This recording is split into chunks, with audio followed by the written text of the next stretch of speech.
খারাপ সময়টা হয়তো অতীত হয়ে যায়, কিন্তু মানুষের খারাপ ব্যবহারটা কখনো অতীত হয়ে যায় না।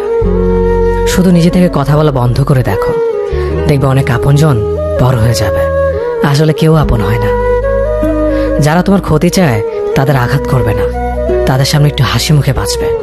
দেখবে তুমি আঘাত করলে যা কষ্ট পেত, ওরা তার থেকেও বেশি কষ্ট পাবে। যত মিশবে ততই মানুষ চিনবে, অভিনয় যে কত প্রকার হয় তা বুঝতে পারবে।